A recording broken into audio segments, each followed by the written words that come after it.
ইনকিলাব মঞ্চের আহ্বায়ক ওসমান হাদির মৃত্যুর পর থেকেই বাংলাদেশ জুড়ে তৈরি হয়েছে অগ্নিগর্ভ পরিস্থিতি। শনিবার বাংলাদেশের সংসদ ভবনের দক্ষিণ প্লাজায় হাদির শেষকৃত্যকে ঘিরেও সেই বিশৃঙ্খলাই বজায় থাকলো। জানা যায়, ধর্মীয় রীতি পালনের সময় সেখানে হাজির ছিলেন কয়েক হাজার মানুষ। আচমকাই দলে দলে মানুষ জোর করে সংসদ ভবন চত্বরে ঢুকে পড়ে। অভিযোগ, সেই সময় উপস্থিত জনতার একাংশ জোর করে সংসদের ভেতর ঢোকার চেষ্টা করলে সেখানে মোতায়েন থাকা সেনাবাহিনীর জওয়ানরা তাদের বাধা দেন। মুহূর্তের মধ্যে সংসদের ভবনের চারপাশ কড়া নিরাপত্তার ঘেরাটোপে মুড়ে ফেলা হয়।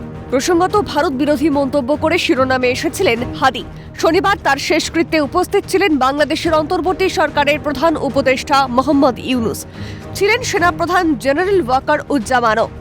এছাড়াও বিএনপি সহ একাধিক রাজনৈতিক দলের নেতারাও হাদির শেষকৃত্যে অংশ নেন। ওই জমায়েতে ভাষণ দেন ইউনূস। তিনি বলেন, আমরা তোমাকে বিদায় দিতে আসিনি এখানে, তুমি আমাদের হৃদয়ের মধ্যে রয়েছো। তোমাকে আমরা বিদায় দিতে আসি নাই এখানে, তুমি আমাদের বুকের ভেতরে আছো এবং চিরদিন বাংলাদেশ যতদিন আছে তুমি সকল বাংলাদেশির বুকের মধ্যে থাকবে।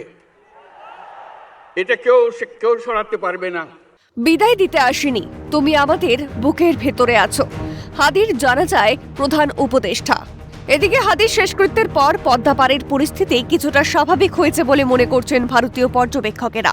আর হাদি he has gone for the Dhaka university inside beside the কবি নজরুলের কাছে ওকে জায়গা দেওয়া হয়েছে। তারপর সিচুয়েশনটা একটু কন্ট্রোল মনে হয় হয়েছে।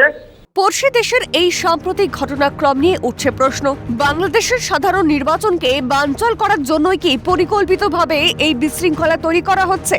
নেপথ্যে বিদেশি শক্তির মদত? প্রশ্ন আন্তর্জাতিক মহলের। ক্যালকাটা নিউজ।